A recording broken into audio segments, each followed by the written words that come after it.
Tovia Singer is live right now? I'm not sure I would leave Tovia Singer for this.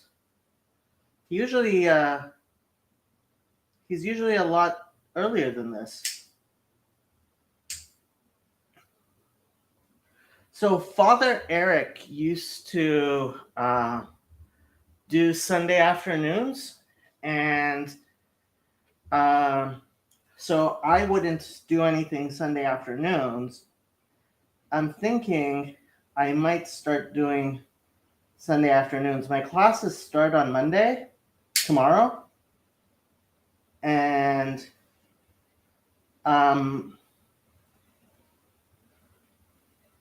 we'll see if I get my assignments done early on Sunday. I'll be able to do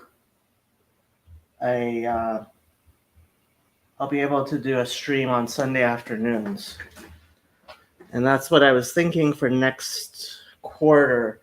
Especially I'm not gonna have my classes at Pierce College as much. So that was my current thinking.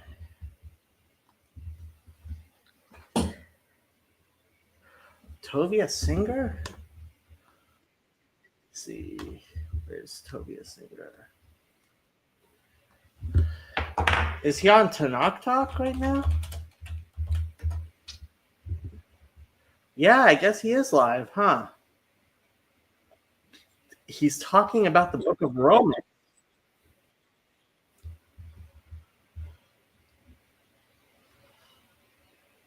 Oh, he's almost done.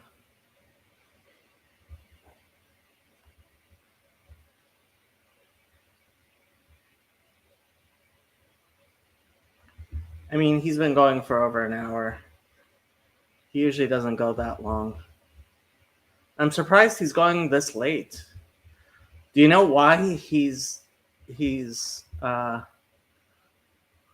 yeah, sometimes William has William goes according to his schedule and the various rabbis' schedules. And honestly, I think if William was able to keep things a little bit more standardized, he might be a much bigger channel. But this is a ministry for him, you know? He's it's like a Baptist ministry, you know? He's like a dual vocational Baptist guy, kind of. I hope he doesn't mind me saying that.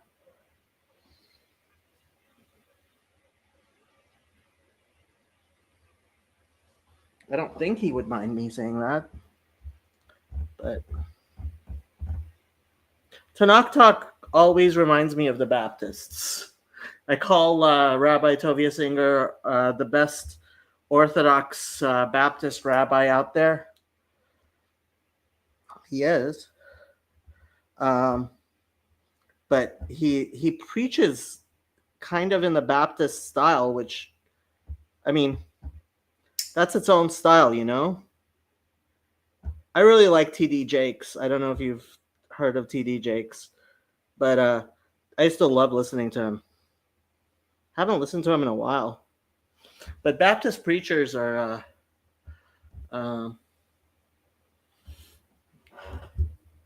yeah, especially William. I think sometimes, you know, he has kids and he has his wife, and sometimes life gets busy, and so they end up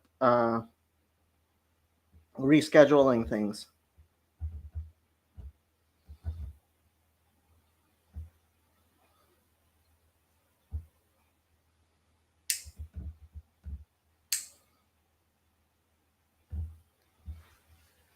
I am going to go get my tea. You guys can watch Shadow sneakily looking at you.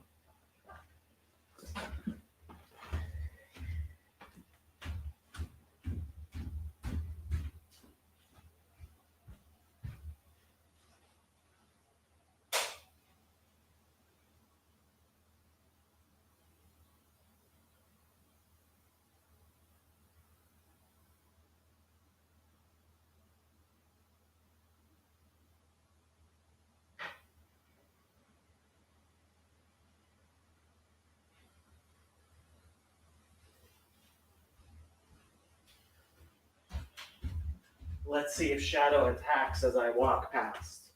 Are you gonna attack me? No attacking? No attacking. She didn't attack me.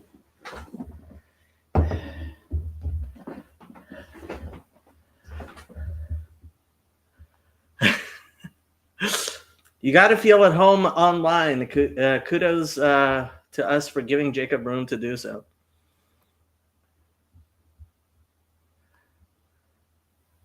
Toenail clippings. I'm sorry. I didn't think you guys would necessarily realize I was clipping my toenails. It's not on camera. But I guess it was obvious, wasn't it?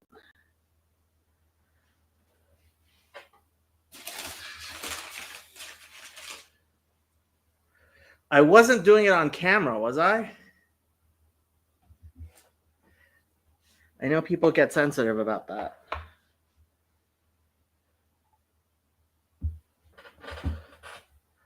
I was gonna just whatchamacallit. I was just gonna mute myself, but you guys started talking, so.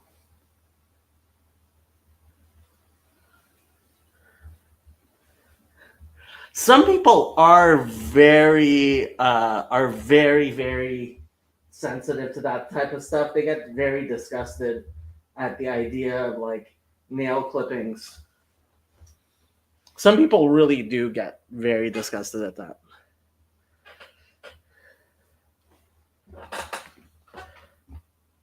Yes, I am still limber enough and young enough to still clip my own toenails. Can you believe it? It's not easy.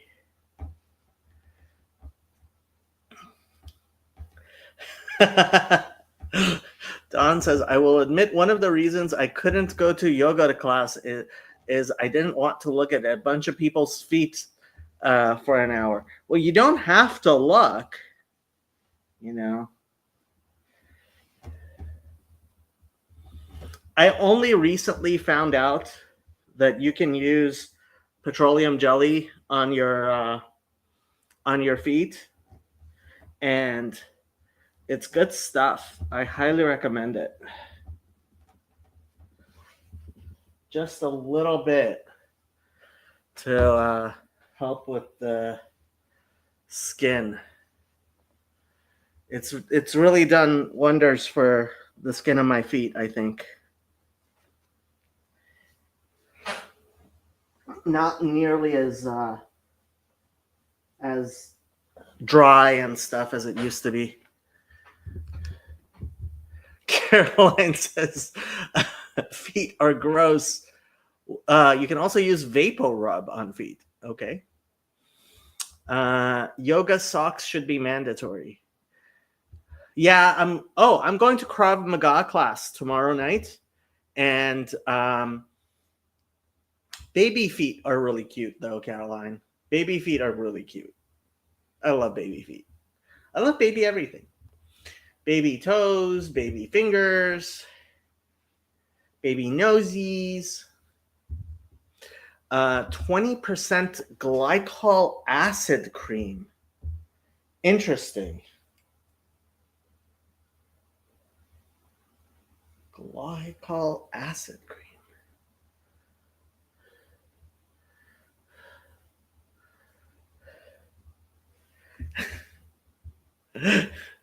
Caroline says babies are the exception while everyone else, no thanks.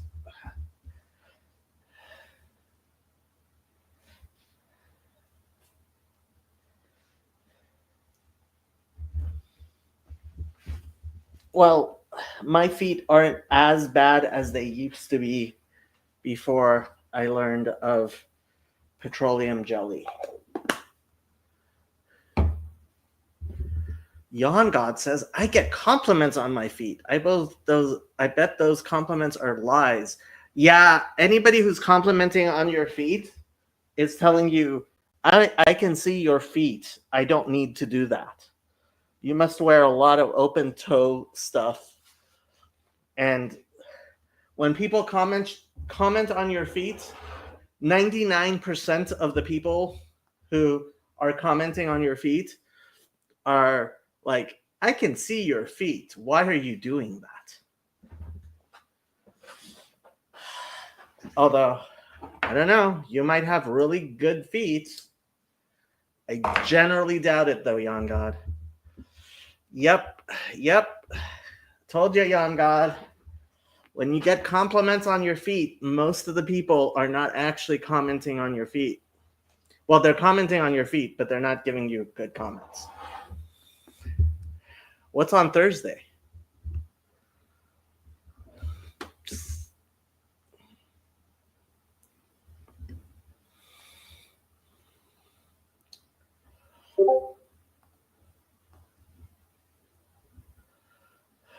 Derech mitzvah secha.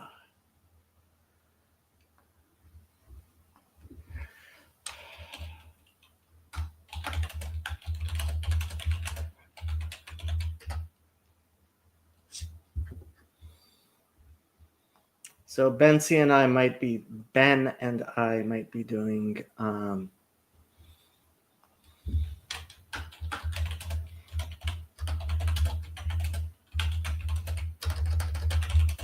Derech mitzvah techa next.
Oh yeah, Thursday is Thanksgiving. Happy Turkey Day.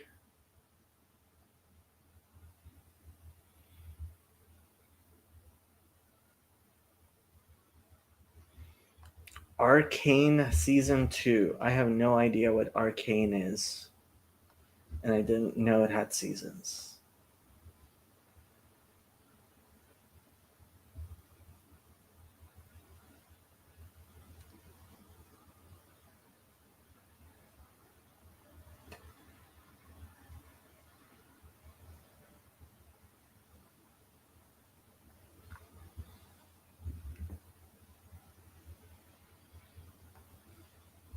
Dr. Rollergator is having a This Dumb Week on Twitter.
He has these streams with Alexandros Marinos.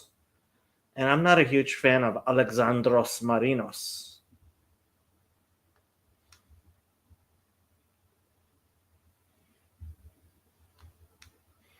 Cassandra says, thankfully, I don't have to cook the turkey this year. Yeah, this year we're not doing our normal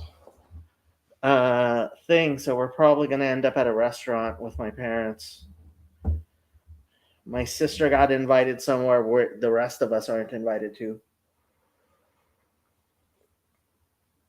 And every year we generally go to this other cousin's house, but they're out of they went traveling this Thanksgiving, and so it's just going to be me and my parents at a restaurant.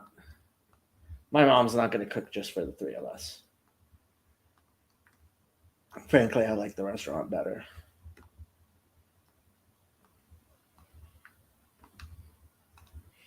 A few years ago, we went to Fogo de Chao. I almost recommended going to Fogo de Chao to my parents again this year, but like, if it's just the three of us, my parents aren't going to do that. It's kind of expensive. I would be up for Fogo de Chao for Thanksgiving, but if you're going to go to Fogo de Chao, you should only go to, you should make sure you fast the day before because it is all you can eat. Thanksgiving, kind of, sort of. It's very funny, on God. It's a North American holiday that started with the early colonists. Yeah, they have Thanksgiving sides, but honestly, when you're going to Fogo de Chao, like, yeah, it's nice to have some of the, they have like yams, sweet yams with brown sugar and stuff, but like, you're there for the meat. I really like the lamb chops at Fogo de Chao, but like, just meat, lots and lots of meat.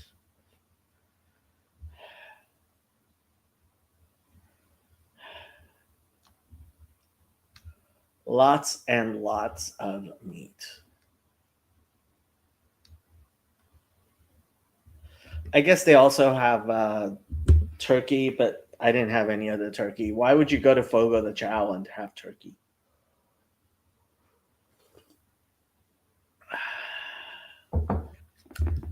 Stuffing is the best side. This is how you know Garth is white, as white can be.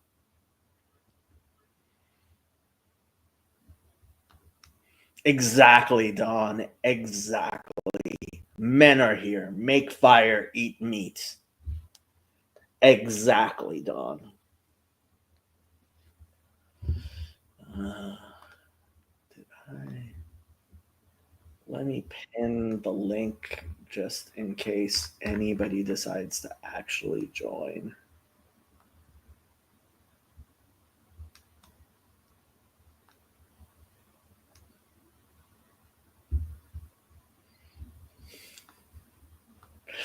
Meat stuffing.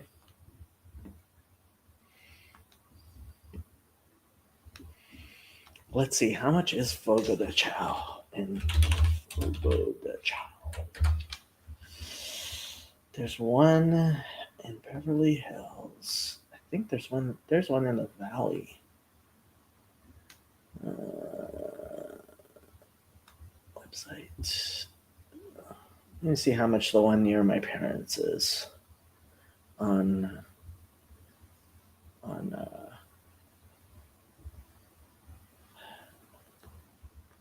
Thanksgiving.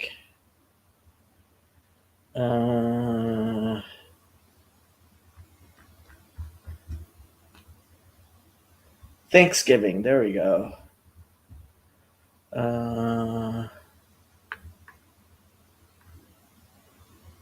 No, I think they're open on Thanksgiving.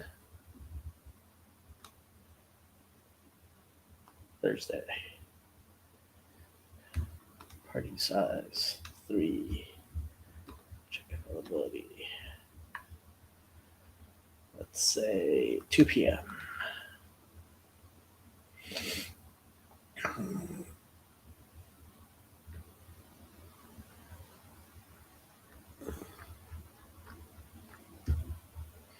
Doesn't say how much it is.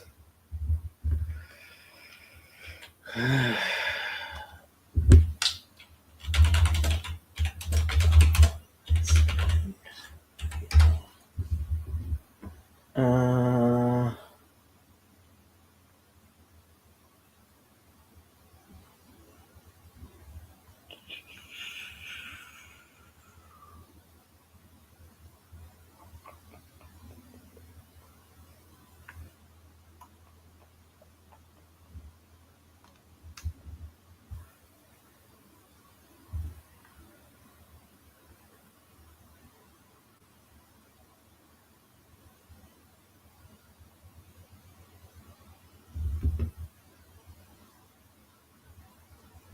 doesn't say how much it is.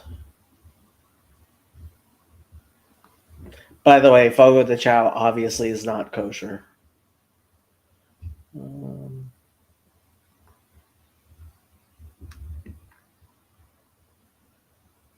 Obviously.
What good is a reservation if they don't tell me how much it is?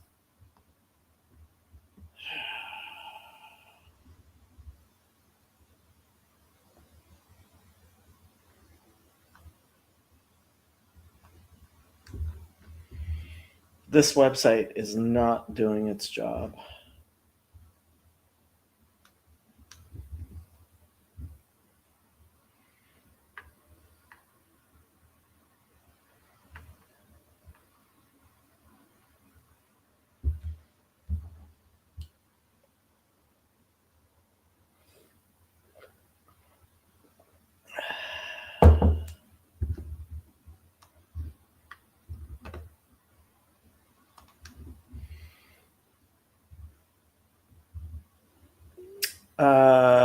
Whoa, Rabbi Mullet. Hey, how are you? Reb Yaakov. Will I be able to do my live stream tonight at 7? Yes, you can do your live stream. Can I set it up now? Yes, you can. No, you can both set it up now and you can actually stream even when I am streaming, even though I won't be streaming when you're streaming. You can stream to my channel while I'm streaming. So there's no conflict whatsoever.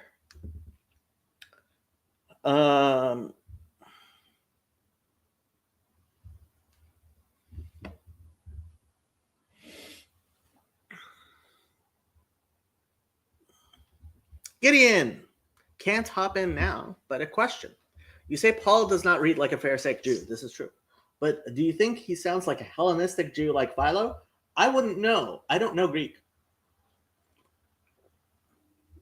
What I will say is I and several other people, most famously Chaim Maccabee, but not just Chaim Maccabee, but also Yosef, and I think Chezi would say the same thing. When you read the Gospels, and maybe Rabbi Mullet would chime in here. When you read the Gospels, when you read the stories of Jesus, especially when you take out what I call the crayon, Jesus very obviously sounds Talmudic. He sounds like he has been engaging in the same, type of Talmudic discourse that rabbinic Jews have for a very long time. Paul just doesn't have that at all, even when and this is why, like, eventually Father Stephen is going to come on, I hope, to do Romans 7, because he claims at least some of the problem there is the translation from the Greek by by Martin Luther. I get that, but does not. But Philo does not sound Talmudic. Paul reads to me like other diaspora Jews at the time. I mean, he might. I don't know Philo that well. What I have heard though is Philo, similar to Paul, doesn't know Hebrew. Like, he makes mistakes that are obvious. Like, oh, you don't know Hebrew. And like, when people ask how come Philo isn't very popular in Jewish circles, I mean, that's part of the reason. It's like, wow, why would I listen to you? You know what I mean? Verstehst, that's Yiddish, by the way. Verstehst. Which is the question, do you understand? There's a lot of people listening. It's a popular time.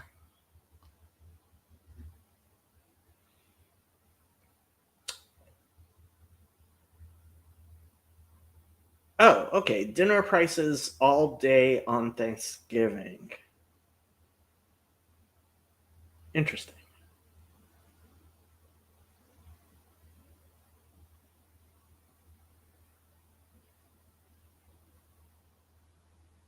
So, dinner prices all day.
That makes sense. Wanted to get your thoughts because it seemed to me that Hellenistic Judaism is important context in for Paul's letters. Could be, yeah.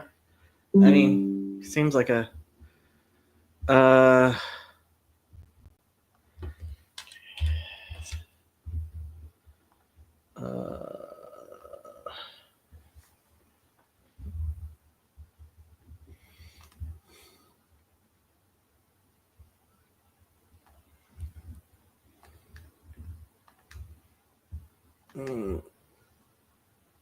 Reading the Septuagint out of context is some of the most fun stuff ever. Jan God, what are you doing reading the Septuagint? You're supposed to be an atheist. It makes you appreciate that oral tradition is not something of the past, but acts on how texts are accepted today and now. Philo believed in the Logos, TM, and that there is a correct interpretation. Talmudic Jews do not. Boyarin or something, I don't know. I mean, he may have been much more modernist. Another question. Thoughts on the Ramchal? What the Jews in general think of him? Reading Derech Hashem and Kalach Pitkei Chochmah, and I find much agreement with both. The Ramchal, to quote one of my rabbis, God has done all sorts of miracles for him. He was not very well known, even, I would say, 60 or 70 years ago.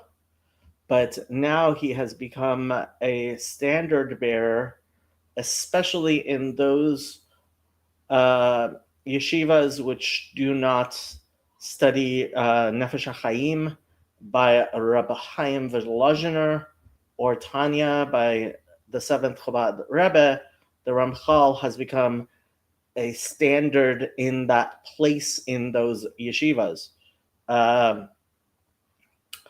And what can I say? He is the Ramchal, and who am I to say things about the Ramchal?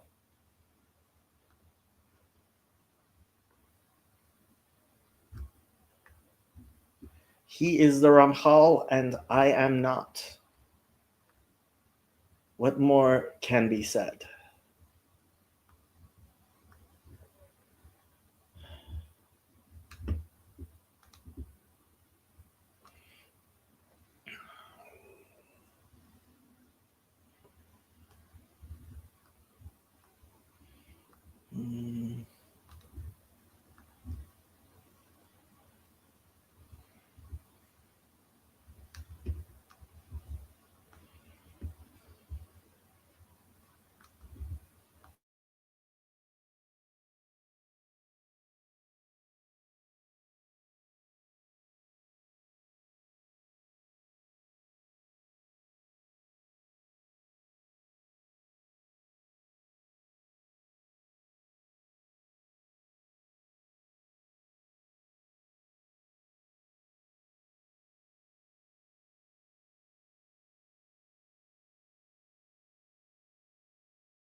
Yes, so Thanksgiving they just at Fogo de Chao they charge dinner prices all day. That's what I figured out. One thing I find a bit confusing is how do the 6 attributes he lays out in Derech Hashem relate to the Ein Sof versus the Sfirot in Kalach Pitkei Chochmah. 6 divine attributes. If he's, I mean, depends which ones you're talking about. In Derech Hashem,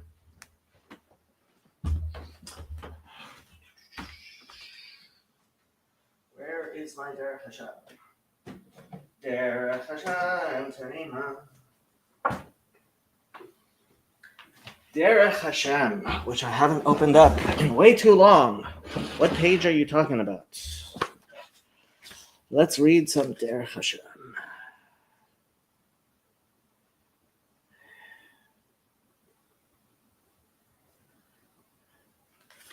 It's near the beginning of the first part. Okay.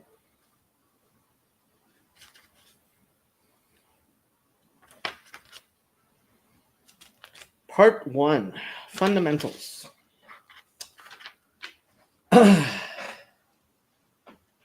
Creator.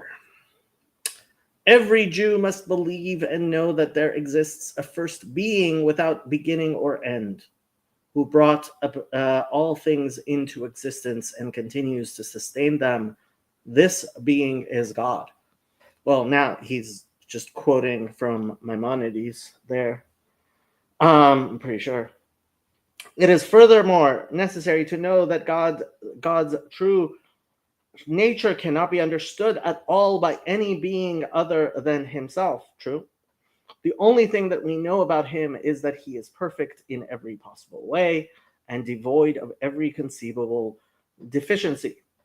These things are known by tradition from the patriarchs and the prophets.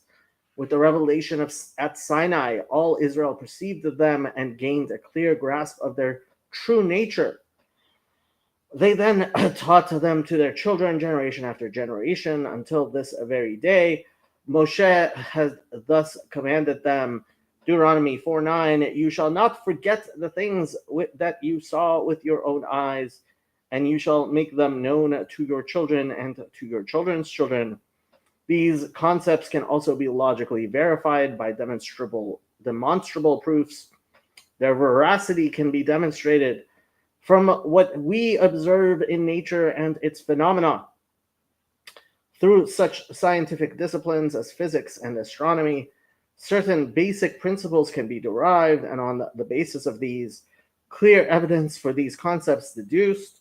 We will not occupy ourselves with these, however, but will rather set forth the well-known basic principles handed down by tradition. These we will present in an authentic framework arranged in a comprehensive manner. It is also necessary to know that God's existence is imperative. It is absolutely impossible that he should cease to exist.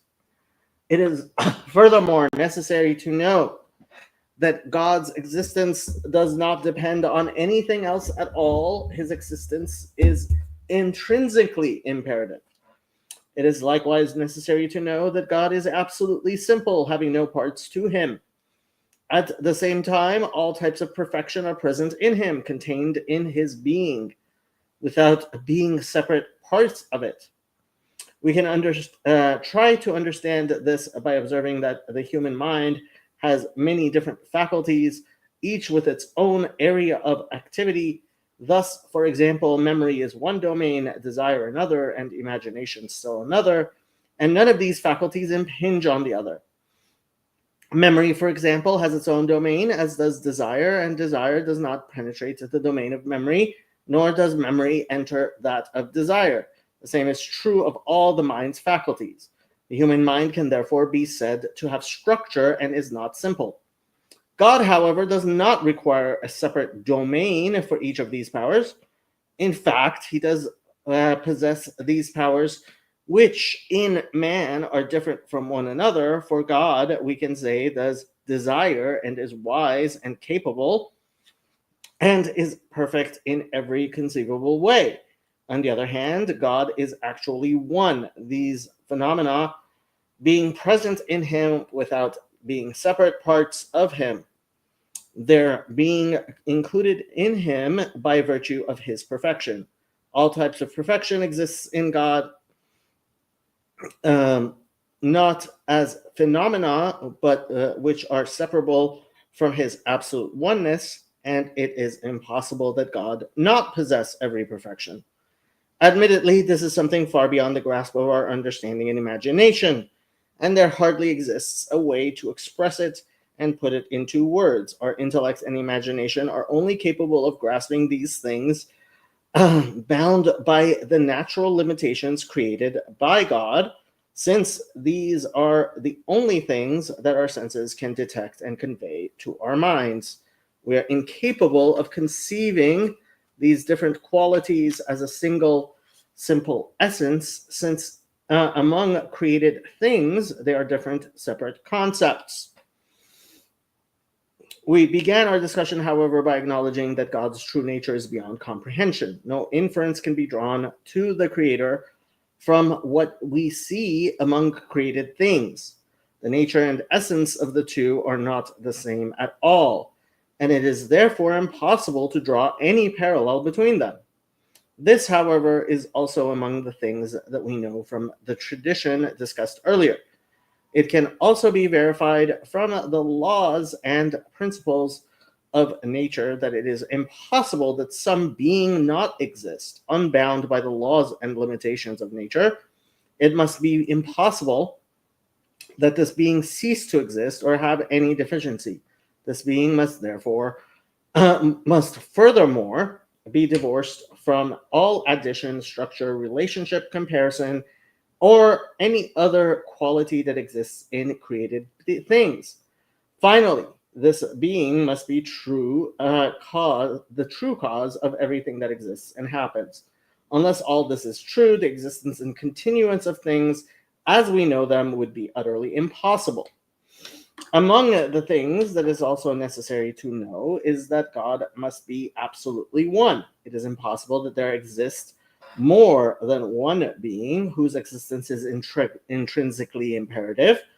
Only one being can possibly exist with this necessarily perfect essence, and therefore the only reason all other things have the possibility of existence is that God wills them to exist.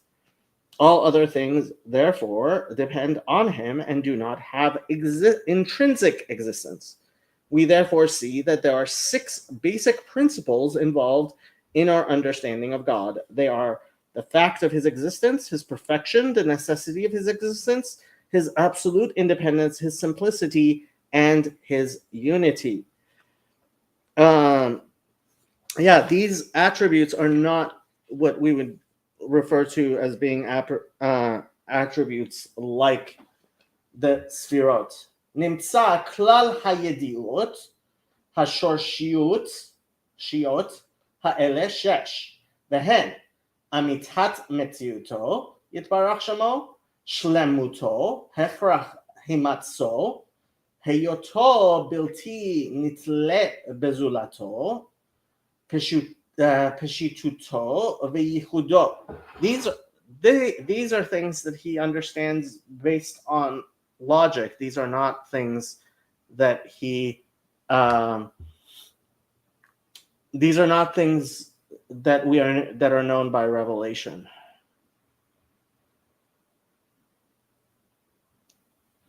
Funny, Adon. We are in fact reading from Derech Hashem. Derech Hashem Tamima. I am always amused by people who take off their glasses to read and put them back on afterwards.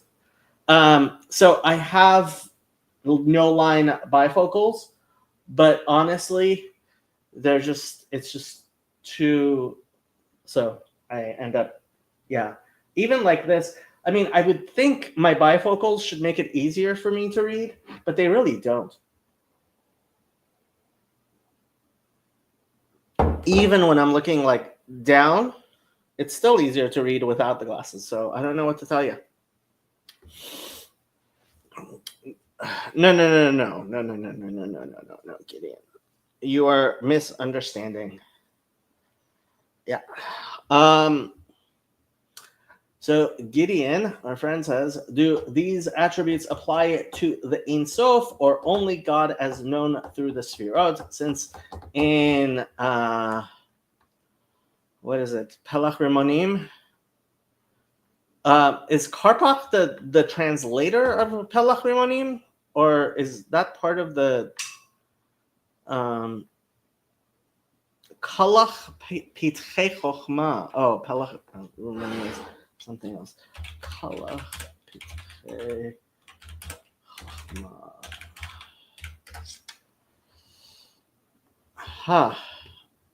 I was not aware of this work of the Ramchal.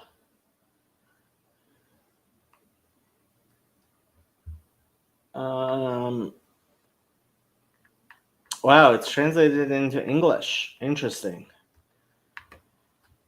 Things you get on the internet.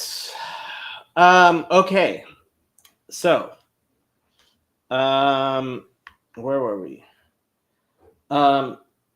In Kalach Pitchei Chochmah, that is a teaching, that is a Kabbalistic teaching, that it's not a philosophical teaching. Derech Hashem, while it integrates Kabbalistic teachings, it doesn't teach the Kabbalah explicitly, and the Kabbalah is treated like revelation, whereas what he's going through here is mostly philosophical. Can we still speak of Ein Sof apophatically? We can only speak of Ein Sof apophatically. Or do the Sfirot only apply to the prophetic knowledge and we speak of Ein Sof by reason? No, we speak of Ein Sof apophatically. We speak of the Sfirot of the Kabbalah through revelation, and we speak of philosophical attributes such as aseity philosophically. I figured I was misunderstanding something. I just wanted to know how to reconcile these statements. Not sure you can. You're reading from Sefaria.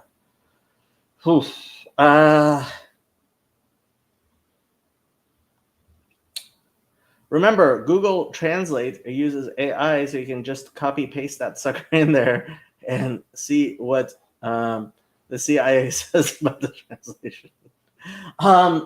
Rabbinic texts don't get translated very well by Google Translate, because Google Translate mostly uses modern Hebrew. How would these philosophical and Kabbalistic aspects be reconciled? Ultimately, they have to be reconciled, but there are things we know from Revelation. There are things we know. There are things we understand from philosophy and reason. And while we try to reconcile these things, there is some degree of dual magisteria operating here, right? So, yeah, none of it should be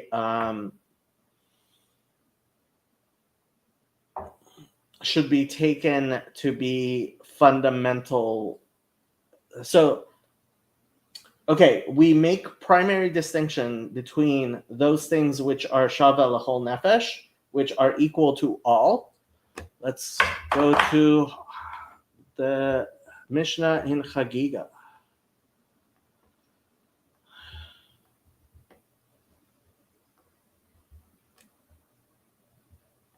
Ta-da! So, Mishnah. I believe we are talking Chagiga chapter 2.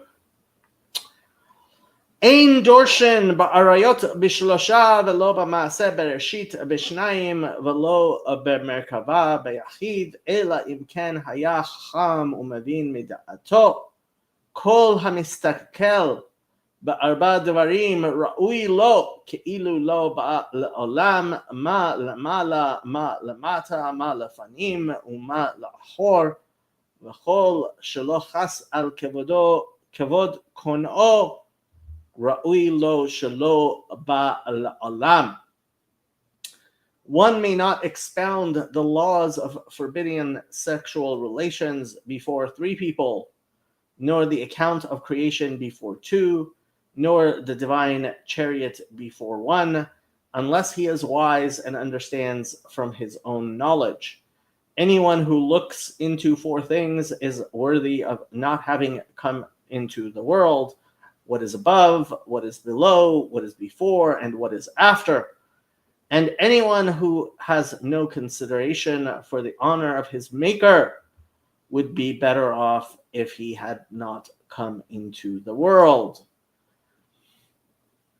So, question becomes, why can you not expound on the laws of forbidden sexual relations in front of three people?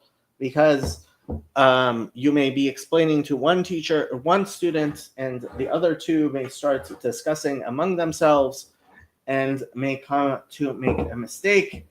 Why do we not speak about creation, Ma'aseh Bereshit, before two people? Because you may be explaining to one, and the other one may misunderstand, or he may be ashamed to ask in front of the other. Why do we not explain Ma'aseh HaMerkava, the divine chariot, before one person? Because each person has to understand Lefum Shura delay, according to his capacity and his ability to understand. And so it comes down to, there are things which are taught publicly and are fundamental to our faith. These are the things which are taught in clearly by Scripture. For example, Isaiah chapter 45, or Deuteronomy chapters 1 through, when does Deuteronomy end? What's the last chapter of Deuteronomy? What is the last chapter of Deuteronomy? It is Hazinu, I'm pretty sure, but I forget which chapter is the last chapter of Deuteronomy. Let's see. Tanakh, Deuteronomy, chapter 34. ויעל משה מערבות מואב אל הר נבו ראש הפסגה אשר על פני ירחו ויראו השם את כל הארץ, את הגלעד עד דן, ואת כל נפתלי, ואת ארץ אפרים ומנשה, ואת כל ארץ יהודה עד הים האחרון, ואת הנגב, ואת הכיכר בקעת ירחו, עיר התמרים עד צוהר. ויאמר השם אליו, זאת הארץ אשר נשבעתי לאברהם, ליצחק וליעקב, לאמור לזרעך, אתננה, הראיתיך בעיניך ושמה לא תעבור. וימות שם משה עבד השם בארץ מואב על פי השם, ויקבור אותו בגיא בארץ מואב מול בית פאור. ולא ידע איש את גבורתו עד היום הזה. ומשה בן 120 שנה במותו, לא כחתה עינו ולא נס לחו. ויבכו בני ישראל את משה בערבות מואב 30 יום, ויתמו ימי בכי אבל משה. וישוע בן נון מלא רוח חוכמה, כי שמח משה את ידיו עליו, וישמעו אליו בני ישראל ויעשו כאשר ציווה השם את משה. ולא קם נביא עוד בישראל כמשה, אשר ידעו השם פנים אל פנים לכל האותות והמופתים אשר שלחו השם לעשות בארץ מצרים, לפרעה, לכל עבדיו ולכל ארצו, ולכל היד החזקה ולכל המורא הגדול אשר עשה משה לעיני כל ישראל. So the things which are taught in the Torah explicitly, obviously each of us must understand and believe, and to the best of our abilities. But obviously, each person has a capacity to understand some things and not others. And the Sitrei HaTorah, the Razeh of HaKadosh Baruch Hu, these are things which each person understands according to their capacity. Deuteronomy chapter 4. ואתה ישראל שמע אל החוקים ואל המשפטים אשר אנוכי מלמד אתכם לעשות למען תחיו ובאתם וירשתם את הארץ אשר השם אלוקי אבותיכם נותן לכם. Now therefore hearken, O Israel, to the statutes and to the judgments which I teach you to do them, that you may live and go in and possess the land which the Lord God of your fathers gives you. You shall not add to the word which I command you, neither shall you diminish from it, that you may keep the commandments of the Lord your God which I command you. Your eyes have seen what the Lord did because of Baal Peor. For all the men that followed Baal Peor, the Lord thy God destroyed them from among you.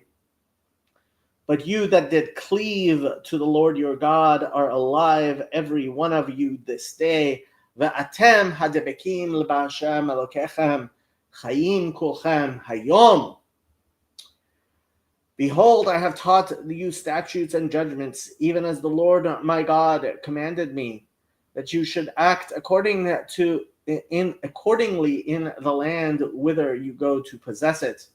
Keep them therefore and do them, for this is your wisdom and your understanding in the sight of the nations, who shall hear all these statutes and say, surely this great nation is a wise and understanding people. ושמרתם ועשיתם כי היא חוכמתכם ובינתכם לעיני העמים אשר ישמעון את כל החוקים האלה ואמרו רק עם חכם ונבון הגוי הגדול הזה, הגוי, the nation, כי מי גוי גדול אשר לו אלוהים קרובים אליו כהשם אלוהינו בכל קוראינו עליו. For what nation is there so great that has God so near to them as the Lord our God is in all things that we call upon him for? ומי גוי גדול אשר לא חוקים ומשפטים צדיקים ככל התורה הזאת אשר אנוכי נותן לפניכם היום. And what nation is there so great that has statutes and judgments so righteous as all this Torah which I set before you this day? רק הישמר לך ושמור נפשך מאוד פן תשכח את הדברים אשר ראו עיניך ופן יסורו מלבביך כל ימי חייך והודעת לבניך ולבני בניך. Only take heed to thyself and keep thy soul diligently, lest thou forget the things which thy eyes have seen, and lest they depart from thy heart all the days of thy life, but teach them to thy sons and thy sons' sons. The day that thou stoodest before the Lord thy God in Horeb, and when the Lord said to me, gather me the people together, and I will make them hear my words, that they may learn to fear me all the days that they shall live upon the earth, and that they may teach their children.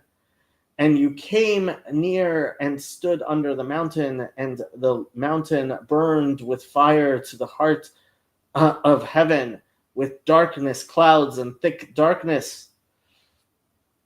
And the Lord spoke to you out of the midst of the fire. You heard the voice of the words, but saw no form, only a voice. And he declared to you this covenant, his covenant, which he commanded you to perform, the 10 words, and he wrote them upon 2 tablets of stone. And the Lord commanded me at that time to teach you statutes and judgments, that you might do them in the land into which you go over to possess it. Take therefore good heed to yourselves, For you saw no manner of form on the day that the Lord spoke to you in Horeb, out of the midst of the fire, lest you become corrupt and make a carved idol, the similitude of any figure, the likeness of male or female, the likeness of any beast that is on the earth, the likeness of any winged bird that flies in the air, the likeness of anything that creeps on the ground, the likeness of any fish that is in the waters beneath the earth. And lest thou lift up thy eyes to heaven, and when thou seest the sun and the moon and the stars, all the hosts of heaven, thou shouldst be misled to worship them and serve them, which the Lord thy God has allotted to all the nations under the whole heaven. But the Lord has taken you and brought you out of the iron furnace, out of Mitzrayim, the land of Egypt, to be to him a people of inheritance, as you are this day. But the Lord was angry with me for your sake, and swore that I should not go over the Jordan, and that I should not go into that good land which the Lord thy God gives thee for an inheritance. But I must die in this land, I must go over the Jordan, but you shall go over and possess the land. Take heed to yourselves, lest you forget the covenant of the Lord your God, which he made with you, and made you a carved idol, and make you a carved idol, or the likeness of anything which the Lord thy God has forbidden thee. For the Lord thy God is a consuming fire, a jealous God. When thou shalt begat children and children's children, you shall have remained long in the land, and shall deal corruptly, and make a carved idol, the likeness of anything, and shall do evil in the sight of the Lord thy God, to provoke him to anger. I call heaven and earth to witness against you this day, that you shall soon utterly perish from off the land into which you go over the Jordan to possess it. You shall not prolong your days upon it, but shall utterly be destroyed. And the Lord shall scatter you among the nations, and you shall be left few in number among the nations, where the Lord shall lead you. And there you shall serve gods, the work of men's hands, wood and stone, which neither see, nor hear, nor eat, nor smell. But if from there thou shalt seek the Lord thy God, thou shalt find him, if thou seek him with all thy heart and with all thy soul. When thou art in distress, and all these things are come upon thee in the latter days, if thou turn to the Lord thy God and art obedient to his voice, for the Lord thy God is a merciful God. He will not forsake thee, nor will he destroy thee, nor forget the covenant of thy fathers, which he swore to them. For ask now of the days that are past, which were before thee, since the day that God created man upon the earth, and from the one side of heaven to the other, whether there has been any such thing as this great thing, or whether aught has been heard like it. Did ever people hear the voice of God speaking out of the midst of the fire, as thou hast heard, and live? Or has God ventured to go and to take him a nation from the midst of another nation, by trials, by signs, and by wonders, and by war, and by a mighty hand, and by an outstretched arm, and by great terrors, according to all that the Lord your God did for you in Egypt before your eyes? Ata hareta ladat ki Hashem hu ha'Elokim ein od milvado. To thee it was shown that thou mightest know that the Lord, he is God. There is none else beside him. Hey, Kirk.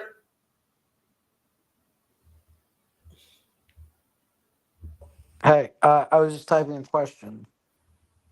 I was just going to ask if Mizrahim in the Bible's borders were substantially different from the modern day political borders of Egypt. Well, I mean, substantial here just referring to like not a lot, but pretty clearly distinct. I mean, modern day Eilat is very clearly part of ancient Egypt. So yeah. Yeah. I would like to even though I've only been to America and Mexico and I think the Bahamas when I was little, but I would like to visit ancient Egypt or some of these biblical archaeological sites. Archaeological sites are cool. I wonder, are there any Orthodox Jewish like charity organizations that sponsor that type of stuff? No. That's unfortunate because that means Christians have a monopoly on that. I mean, yeah, there are Orthodox Jews who take all kinds of vacations and stuff to that stuff, but it's certainly not a it's certainly not a charitable act. How philosophical and theological teachings about God reconcile is a big part of Catholic theology. So I was curious how these fit together in Jewish theology. I would say read Halachic Man by Rabbi Soloveitchik. He addresses this, I would say. The Rambam and the Ramchal have very positive views of philosophy. Do other Orthodox Jews have as positive view as well? Nope, very much not so. Someone clip Jacob screaming "Goy!" Yeah, well, I did that to show that the Bible actually refers to Israel as a goy. Yeah, I mean, the thing is, the whole idea that Goy is equal to non-Jew, the way it was described to me, and this wasn't an Orthodox Jew, but it was a Jewish person, they were saying that, the custom mostly came because the term nation was being used by Jews in the anti-Semitic countries who felt like they had to sort of culturally distance themselves because of the pogroms that were happening at the time, especially in Russia at the time. No, I mean, so in rabbinic literature, in rabbinic literature and in the Bible, anytime nations is referred to, like in the singular, goy refers to Israel, and goyim refers to the other nations, the Gentile nations. And Yes. what became commonplace is for Jews to refer to Gentiles as goyim, as the nations, and and people ended up uh, making a singular out of the plural, which doesn't make sense in Hebrew itself as part of the vernacular. Yeah, what I was saying was that the reason it's often associated with pejorative connotations is because when it was at least the way I was described to me by one person, when it was happening linguistically in various communities, it was usually done to distance themselves culturally from their non-Jewish neighbors who were pogroming them, which is why it was associated with negative connotations. Okay. I Um, mean, that's not, I wouldn't say that's wrong. I just don't think it's, yeah. Like, I don't know that it necessarily has as negative as a connotation as everyone likes to assert. I agree. I'm just saying why some people associate with that. But obviously, you shouldn't generalize about something like that. I mean, anti Semites are going to be anti Semitic. What are you going to do? What are you going to do? Ideally, make fun of them. So, Kirk, what have you been up to? What did you do this weekend? I was recently talking with my parents. I'm starting a plan to enroll dual enrollment in a community college in January. While you are in high school? Yeah, so basically what I'll do is like some days a week I'll do my homeschool program, and then like 3 or 4 days a week I'll do dual enrollment at community college. hopefully I'll work. It'll be a program that I can get an associate's degree, so I can graduate when I'm say 19 with both my high school degree or GED and an associate's degree when I'm 19. What are you thinking of getting a degree in? Well, finance, or if they don't have a specific finance course, maybe statistics or something in that vein, something that will have courses that can help me pass the actuary. Is there a community college near you? Yes, the one I forgot the name of it, but there's one or in here in Picayune. But if not, I can always do So I'm currently technically I'm speaking a resident of two states. I'm technically speaking I'm a resident of Mississippi, but also I think my dad's driver's license is in Louisiana. So I think I technically have legal residency in Louisiana. So if I want to do online courses from a community college, either or a state college for the matter in either Louisiana or Mississippi, I should be able to do that. Sounds interesting. I mean, there isn't that much time until January. You only have about a month left. Yeah, so my mom and dad said that we're gonna see which one is in January. I'll try and enroll. Mm. Yeah, you should check out the calendar and make sure you don't miss any enrollment deadlines because I just signed up for my classes, which start in February right now. Good for you. Yeah. Other than that, this weekend, not much. Spend time with family. Oh, I tried some new thing at Burger King. You know, not What much. new thing at Burger King? A bourbon, a maple bourbon barbecue burger. Mm, bourbon? You're not 21. How dare you drink bourbon? But how was your weekend? My weekend was good. I I was actually really caught up excited. in a lot of sleep. Yeah. I was really excited after the Trump victory, and it's unfortunate you didn't bring me on because, come on, we gotta celebrate that together, man. um, too many voices. Yeah, and while I love you very much, you tend to derail the conversation often. Well, I would disagree with that characterization, but I guess let's agree to disagree. Well, it is my channel after all. I make all of the decisions because this is a dictatorship. I mean, I'm sometimes, but I don't think recently I've been on particularly bad behavior on any of the channels. No, which is why I don't kick you off. Like, otherwise, I would kick you off. So you don't kick me off. I don't kick you off. I don't always have you on. Yeah, although I did every once in a while, I'm like, okay, good night, Kirk. And this is why I think most people in TLC prefer talking to Hezzy. But that's okay. Well, I mean, so this is the thing with Khezi. I love Khezi. Everybody loves Khezi, but at the same time, like, I don't know how long-term sustainable Khezi's uh, philosophy is. Are you referring to like his attitude to conversation or attitude to Zionism or? To conversation. I mean, without me kind of like shutting down certain conversations, they like certain types of people would take over the conversation. Yeah, There but I'm are not one of. definitely people who take over conversations. But I'm not one of those types of people. Sometimes you are. Yeah, but that's really an exception to the rule. Let's agree to disagree. You're getting better at it, and which is part of growing up, which is good. You're a young man.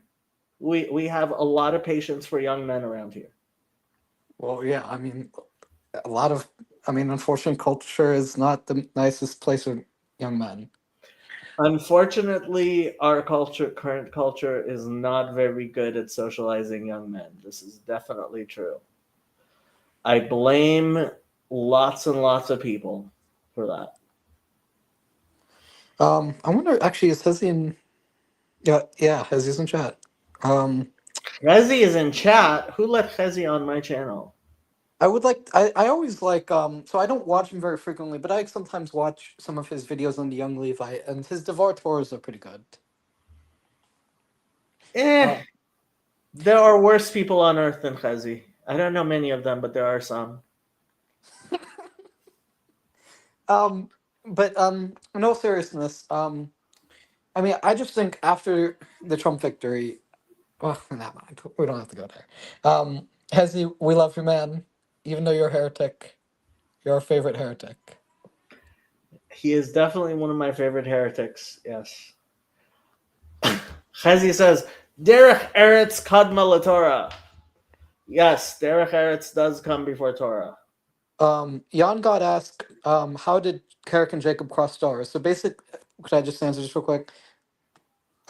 Basically, the way I found Federici's channel was I, again, originally I was in a process of trying to convert Judaism.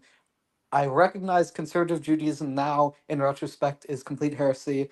I switched to Orthodoxy and became a Noahide because I figure I can't do an Orthodox conversion under 18, and I might as well be a Noahide. And so when I was in the process of like making up my mind, do I believe in conservative, do I believe in Orthodox, do I want to be a Noahide? I was looking for different Jewish channels, and then I saw on Twitch there was a Hebrew Bible stream, this guy named Federeci. I figure out I would join on, long saga from there. Long saga from there. But the best sagas are the longest. Well, I mean, by definition, sagas are long. That is true. Chezi's going to bed. What time is it in Israel right now? What time is it in Israel? It is almost 3 a.m. And Chezi has 3 kids, which is my guess as to why he's up at 3 a.m. Are they just out of curiosity, do you know if they're like male, female, or They are male and female, yes. one male, two females, or If I remember correctly, it is 2 males and 1 female. But I don't remember the ages. Well, to my understanding, there's more. It's harder for an Orthodox Jew to raise a boy than to raise a girl because there's more halakhic obligations to teach Torah and all that. I'm not sure. Girls are difficult in certain ways. Boys are difficult in certain ways. No, I don't mean in general. I just mean, to my understanding, there's more halakhic. There are more halachic, but see, this is part of what I would say is a general misunderstanding of how halacha works. The halachic life is all encompassing. So whether there's technically more, like, especially when it comes to, for example, Noahides, right? Yeah, there's 7 categories of mitzvot as opposed to 613. In detail, probably like 90 mitzvot versus practically what applies to an average Jew is probably 200, 300 of the actual mitzvot. But like those numbers are numbers, but practically when you're talking about how your life is regulated on a minute by minute basis, I don't really think it is that fundamentally different, right? So like a Noahide has to eat food which is suitable to a Noahide, and like depending on how how strictly a person decides to govern their Noahide and where they live, their Noahide diet, there like some Noahides will only eat meat that is kosher slaughtered. Um, like, and if you don't live in a Jewish community, that can be a very that can be a serious undertaking that takes up a lot of your time, right? So it's not merely that, oh well, obviously kosher standards are simpler for a Noahide than they are for a Jew. Um, the fact is, when it comes down to it, a Noahide who takes their obligation seriously may, in fact, spend a lot more time in their making sure, especially based on their individual circumstances, on making sure that the food they eat is kosher for them than, let's say, a Jew who lives in Jerusalem and just everything's kosher in Jerusalem, which it pretty much is. Like, you have to try pretty hard to find non-kosher food in Jerusalem. Yeah, I mean the thing though is for Noahides to eat kosher slaughtered meat sounds like a bit of stringency that's beyond necessity. Right, but very few Jews live, like just the very most basic, like that's not a thing most people live according to. And even if you do, like exactly how lenient you are or not, that's still up to you. And so, like, your daughter may actually be like, despite the number of mitzvot, etc., she she may live a much more stringent life than your son does, which is why, what you were saying about like boys and girls, practically a it's not practically a reality. I understand. I am glad you understand. Rabbi Mullet says, Lama'aseh, it's not necessary to purchase only kosher slaughtered meat. It's a fair assumption that most of the meat on the shelf was killed before removing from the animal. Yes, this is true, Rabbi.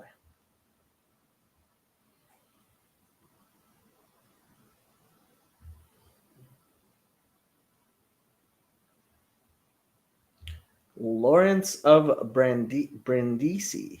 I have never heard of Lawrence of Brindisi. And Rabbi Mullet says, I am speaking for Noahides, not Jews. Yeah, but I mean, I'm guessing you would agree with me, Rabbi, that for a Noahide to live a stringent, who is very careful about how they eat, keeping Noahide kosher could be vastly more difficult than somebody who's very lackadaisical about their kosher observance who lives in Jerusalem, let's say, where pretty much everything's kosher. Like I said, if you want to eat not kosher food in Jerusalem, you kind of sort of have to do it deliberately.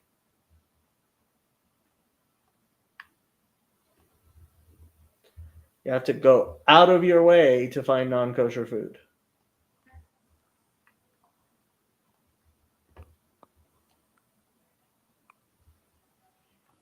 Rabbi Mullet says, not sure I agree. Okay. If Rabbi Mullet,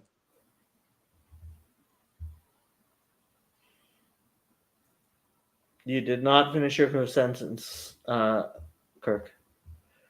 No one has heard of Lawrence, but he's a doctor of the church. He extensively cites the rabbinical commentators in his commentary on Genesis and even has a work on Kabbalah.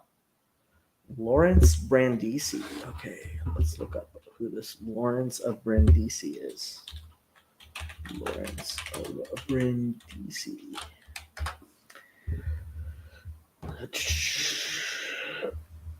We are going with Wikipedia because why wouldn't we go with Wikipedia? Because Wikipedia is right about everything. Born Giulio No, Cesare Russo, was a Neapolitan Catholic priest, theologian, and a member of the Order of Friars Minor Capuchin. An accomplished linguist, in addition to his native Italian, Lawrence could read and speak Latin, Hebrew, Greek, German, Czech, Spanish, and French fluently. Lawrence was ordained a priest at the age of 23, was beatified on 1st of June 1783, and canonized as a saint on 8th December 1881. There aren't that many doctors of the church recognized by the Catholic Church. There's like 8 of them, weren't there? No, there are 37 of them. Of these, 18 who died before the Great Schism of 1054 are also held in high esteem by the Eastern Orthodox. Among the 37 recognized doctors, 28 are from the West and 9 from the East. 4 are women and 33 are men. 1 is an abbess, 3 are nuns, and 1 is a tertiary associated with a religious order. 2 are popes, 19 are bishops, 12 are priests, and 1 is a deacon. And 27 are from Europe, 3 are from Africa, and 7 are from Asia. More doctors, 12, lived in the 4th century than any other. The shortest period between death and nomination was that of Alphonsus Liguori, who died in 1787 and was named a doctor in 1871, a period of 84 years. The longest was that of Irenaeus, who took more than 18 centuries. Okay. So, this guy is a doctor of the church, is he? Giulio Cesare Russo was born in Brindisi, Kingdom of Naples, to a family of Venetian merchants.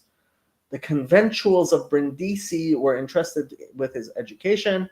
Showing an early gift for oratory, he was always the one chosen to address, in accordance with the Italian custom, a short sermon to his compatriots on the infant Jesus during the Christmas festivities. He was 12 when his father died, poor guy, and continued his education at St. Mark's College in Venice under the supervision of one of his uncles. Cesare joined the Capuchins in Verona as Brother Lawrence. He received further instruction from the University of Padua. An accomplished linguist, in addition to his native Italian, Lawrence could read and speak Latin, Hebrew, Greek, German, Bohemian, Spanish, and French fluently. That's a different list than the earlier list they gave us. Okay. While still a deacon, he preached the Lenten sermons in Venice. Lawrence was ordained a priest at the age of 23. At the age of 31, Lawrence was elected superior of the Capuchin Franciscan province of Tuscany. In 1596, he was appointed Definitor General. In the Catholic Church, a definitor is a title with different specific uses. There are secular definitors who have a limited amount of oversight over a part of a diocese, and also definitors in religious orders who generally provide counsel and assistance to the superiors general. Okay. Pope Clement VIII assigned him to the task of preaching to the Jews in the city. God have mercy on his soul. His knowledge of the Hebrew language was of great help in this regard, as he tortured poor defenseless Jews by attacking them for actually believing in God. Beginning in 1599, Lawrence established Capuchin monasteries in modern Germany and Austria, furthering the Counter-Reformation and bringing many Protestants back to the Catholic faith. He also founded friaries in Vienna, Prague, and Graz. It was on the occasion of the foundation of the convent of Prague in 1601 that he was named the imperial chaplain for the army of Rudolf II, Holy Roman Emperor, and successfully recruited Philip Emmanuel, Duke of Marcour, to help fight against the Ottoman Turks. Great. So he was also a violent warlord. He then led the army during the siege of, I'm not going to even try to say that, in Hungary from the Ottoman Empire, armed only with a crucifix. Yeah, I'm sure he murdered lots of people. In 1602, he was elected Vicar General of the Capuchin Friars, at that time the highest office in the order. He was elected again in 1605, but refused the office until his death. He was the best advisor of his successors. He entered the service of the Holy See, becoming papal nuncio to Bavaria. After serving as nuncio to Spain, he retired to a monastery in 1618. He was recalled as a special envoy to the King of Spain during the actions of the Viceroy of Naples in 1619, and after finishing that his mission, died on his 60th birthday in Lisbon.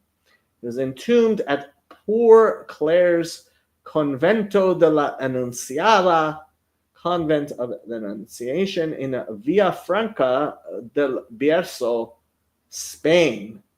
Favorite blessings: Nos cum prolepia benedicat Virgo Maria.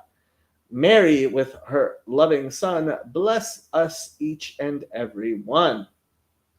Veneration: he was beatified by in 1783 by Pope Pius VI and was canonized in 1881 by Pope Leo XIII. In 1959, Pope John the 23rd declared him Doctor of the Church with the title Apostolic Doctor.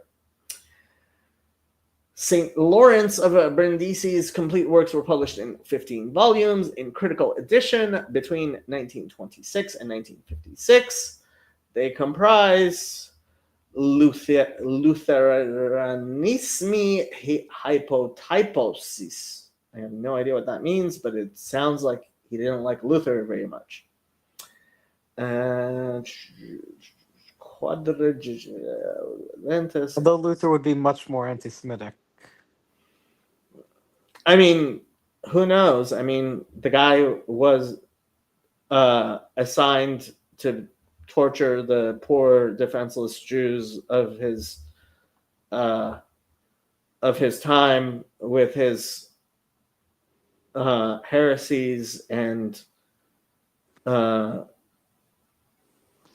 blasphemies. So yeah, I mean, Luther was really not great on that.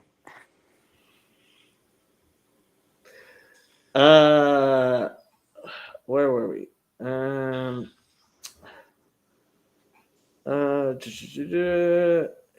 He was 100 years before the Ramchal. Okay. Yeah, he's before the Ramchal. The Ramchal studied at Padua. I wonder why some doctors of the church are more popular than others. I never heard of this one. I have no clue. Scottish, right? Lol, I was just recommended a book on Amazon about the Jewish roots of the Scottish. Is it better for a no-hide man to grow a beard? I see a lot of them with beards. No-hides have no requirement whatsoever in terms of wearing a beard or not. Although I see no problem whatsoever with, I mean, I would generally say it's probably better to have a beard just to not participate in the effeminization of women, of men. That our society participates in, but it's not a religious thing. Gideon Lazar, do you know which Jews he interacted with? Well, apparently a bunch of poor, defenseless people who went to synagogue and had to listen to him blaspheme. also preached to the Jews in Rome, as far as I know. Yeah, apparently. How is defending a city from invading Turks evil? Well, I mean, the Catholic Church just generally murdered a bunch of stuff. I mean, come on. Catholic stuff. Yeah, it's all Gideon's fault, Laura. You tell him to stop. No way. There was a Jewish family in Venice at the time named Rossi, and Lawrence's name is Julius Caesar Rossi. Lol, I can't make this up, bro. I knew it. Oh, you think he was Jewish? I doubt very much he was Jewish. Russo? Giulio Cesare Russo. I doubt very much he was from a Jewish family. It doesn't sound like he was from a Jewish family. Why are we talking about Catholic stuff? I just got here. It's all Gideon's fault. Gideon makes it happen. It's not compulsory for Noachides, nor do I ever see it being promoted, but you can do it if you so wish, and it may be seen as estimable. Yeah, that's what I was. Yeah, on a cultural level, a beard can indicate piety. I'm actually in favor of fending off invading Turks. Generally, I am too, but like, at least the Turks were monotheists. There was some suspicion Lawrence was from a Jewish background, but I heard that it was not actually true. Yeah, I would be surprised. Gideon. I took 2 seconds to search for a few key words on Google and it came up. Lol, I can't believe it now, but now I believe everything is a conspiracy theory. Yeah. There's so little recent scholarship on Lawrence that the question is certainly worth revisiting. I think avoiding the man bun is much more important. I generally would agree. I mean, his knowing Hebrew seemed very suspicious, statistically speaking. No, actually, after learning Latin and Greek, it was actually very common for whatchamacallits back then. I mean, 1500. Priests? Yeah, for priests to learn Hebrew, it's more of a question of how linguistically competent they were or not, than it is a matter of whether they were from Jewish ancestry or not. Touche. Well, there is Azaria de Rossi who lived in the right time, but not in the right place. Yeah, I mean, I would be very surprised if he was from a Jewish family and treated the way he seems to have been treated, which was as a very. But there's understanding Hebrew and understanding it well. Yes. Yeah, I guess that's it. Hello, Star Croissant. Who's Star Croissant? I have no idea. Yes, knowing Hebrew was definitely normal at this time for clerics. And Laura would know because she knows everything.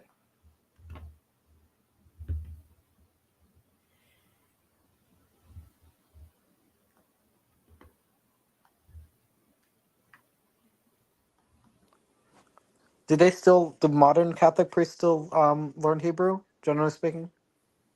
I don't think generally speaking, no, but generally speaking, very few people learn multiple languages anymore. I mean, I think to be a Catholic priest, you kind of sort of are expected to learn both English and Latin. And I mean, English, Latin, plus whatever language you may know from your own culture. Then I would guess the next one would be Greek. And then maybe Hebrew, but it seems to be kind of a specialty thing. Cardinal Pizzaballa, as far as I know, is the only cardinal who actually knows Hebrew. What's his name? If I remember correctly, Pierre Baptiste Pizzaballa. Okay, I'll look it up in my free own time, because like the thing about what time do you think people stop learning multiple languages like that? World War II. I mean, if anything, you think the lesson of World War II would be trying to have cross cultural understanding. No, when America became like the world leader, we took our general belief that if you don't know English, we don't care what you think, and spread it around the world, it seems. Yeah. Well, A majority of people still speak at least two languages, apparently. yeah, I think in America that'd probably be English and Spanish. In America, most people only speak one language, which is part of being an ugly American. Oh, this is one of the greatest countries. It is the greatest country, which is why we can be ugly Americans.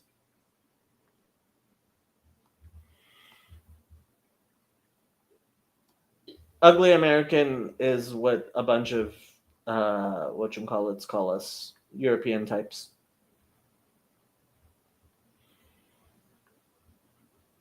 And they can call us whatever they like, just as long as they realize we rule the world. I mean, do you think Uncle Sam will maintain his power for the foreseeable future? Foreseeable future is not very long. I don't I don't know. I mean, I think so. I can't predict, but I mean, this whole brick stuff is just a whole load of horseshit. what brick stuff? You've never heard of BRICS? I have heard of BRICS, but I don't know what you mean by brick stuff being horseshit. I'm saying it's not going to challenge American hegemony economically for any serious degree, in my opinion. I mean, the word serious degree is kind of vague there. What do you mean exactly? Like bricks exists and it's not, I mean, I just don't think, realistically speaking, non-America allied countries are. I don't think it's realistic they're going to gain any sort of geopolitical significance anytime in our lifetime, at least. any geopolitical significance. I mean, Brazil already has some geopolitical significance. So does India. So Yeah, does but South Africa. I mean, India is also kind of a unique case because they're not, even though they are part of BRICS, they're not exactly hostile to America like the other BRICS countries, generally speaking. I wouldn't say Brazil and South Africa are that hostile.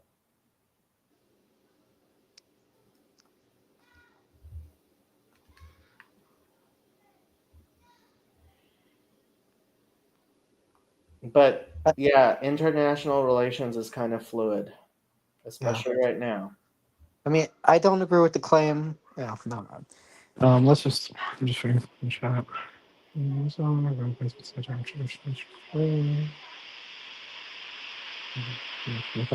People.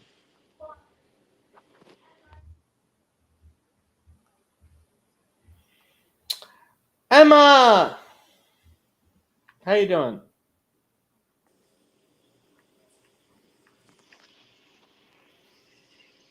Where were we? I'm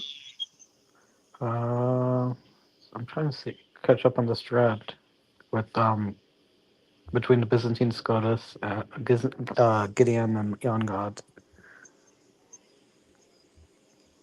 Whether they have to know it well is another question. They don't have to learn Latin. They really don't. Are you sure?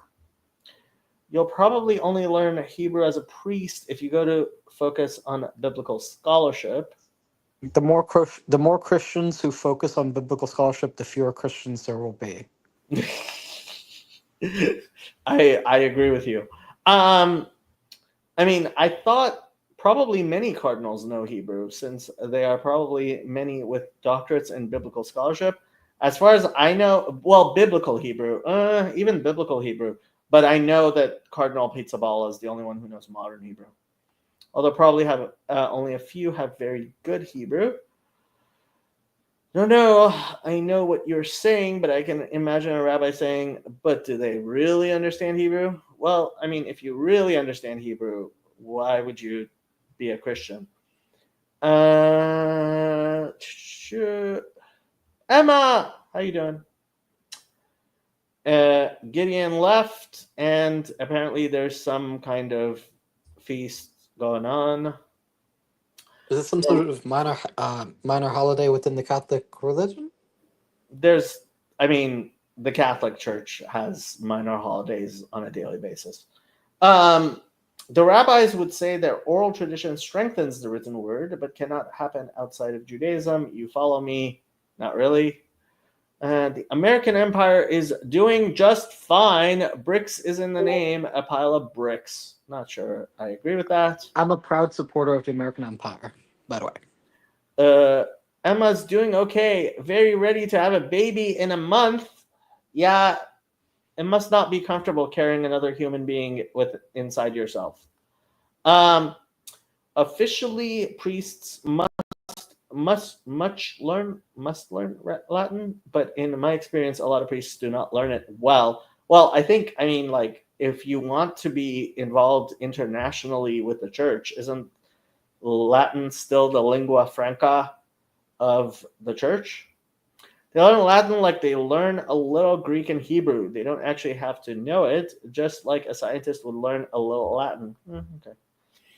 I heard a cool story from a rabbi talking about the vocalization of the Tetragrammaton. A Catholic who speaks Hebrew but hasn't heard the story is missing context. Okay. At Christmas, baby. Poor kid. All those combination gifts coming. Realistically, most of the church will speak English, if you say so.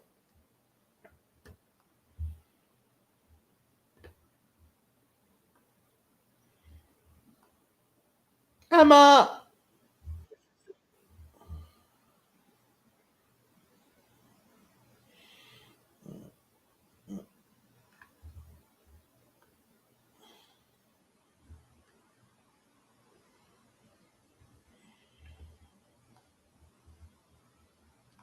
RJ says, I, for one, appreciate the lingua franca joke.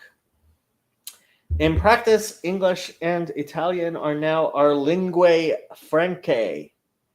At least in my experience hanging out with priests in many European countries.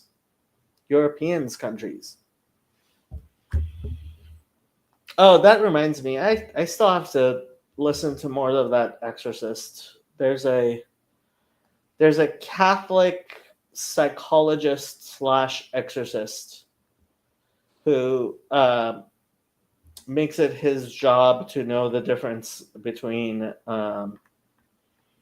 demonic possession and mental illness. What's the name? I don't remember. Are there any Jewish equivalent of exorcist? Not really. Okay, because I know shadim do exist in the Talmud, and I know rabbis can perform miracles, but I don't know about the extent of that in regards to like possession or anything. There is a story of the Chafetz Chaim actually dealing with a case of demonic possession, but that's the only one I know.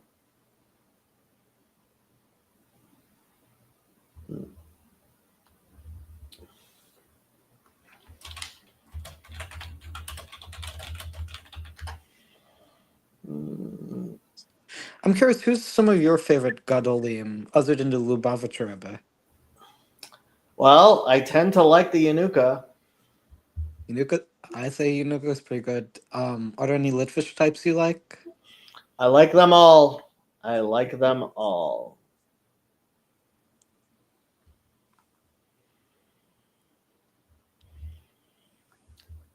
So let's see what this Lawrence guy said to the Jews. Lawrence preached 4 sermons for the Feast of St. Joseph. In all of them, he promoted the idea that Joseph holds 3rd place in the heavenly hierarchy, following upon Jesus and Mary. In his first sermon, which is the only one quoted here, Lawrence declares that in any kingdom, the king and queen possess the greatest glory. In God's kingdom, Jesus is the king of heaven and earth, and his mother Mary is the queen of heaven and earth. They shine like the sun and the moon. As the husband of Mary and the foster father of Jesus, Joseph then is rightly third in rank. Okay, so he likes Joseph. What does that have to do with the Jews? That doesn't say much about the Jews.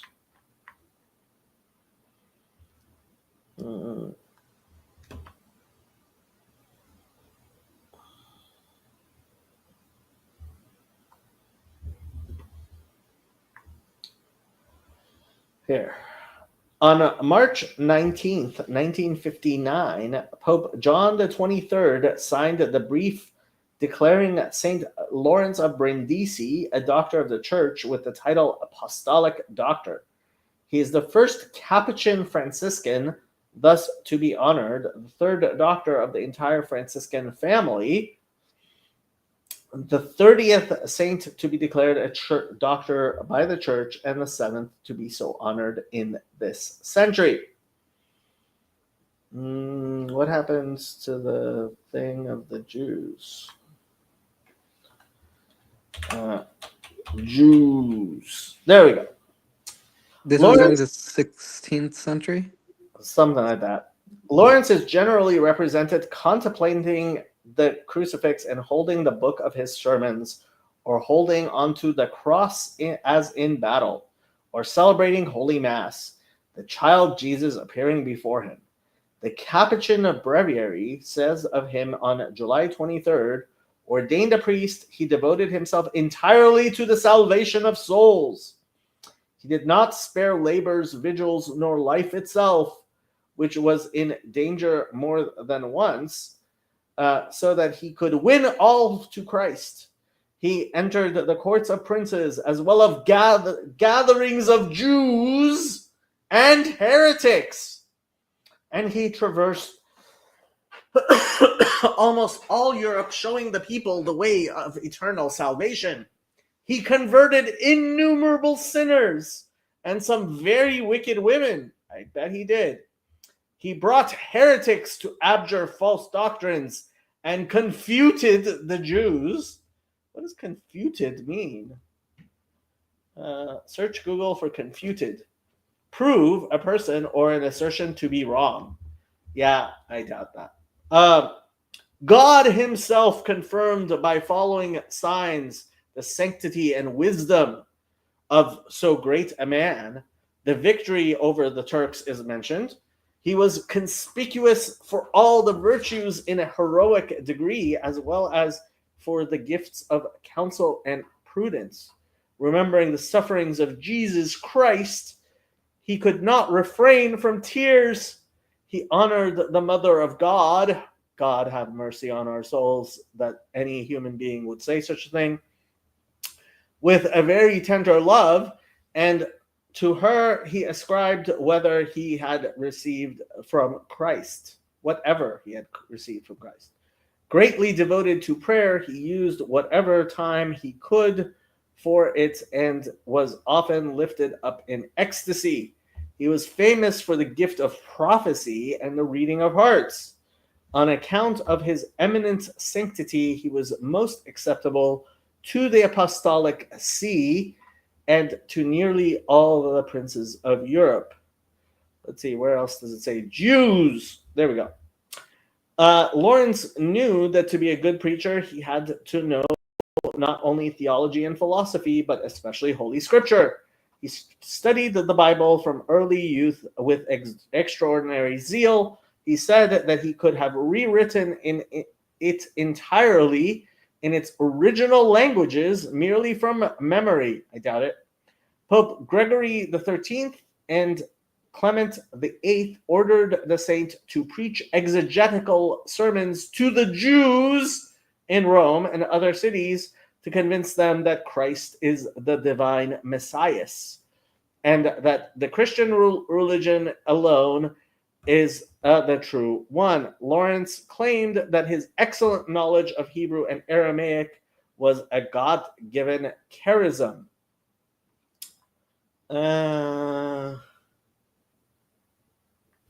Yeah, it's not saying much about what he said to the Jews.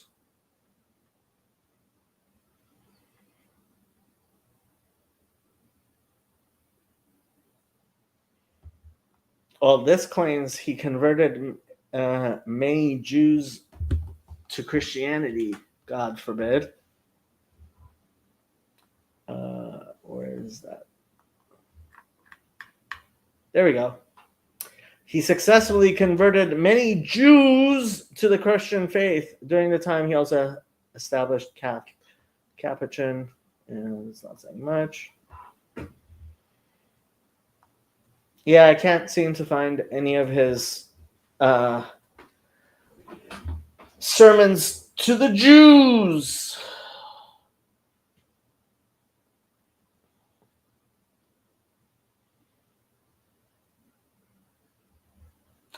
There we go. New World Encyclopedia.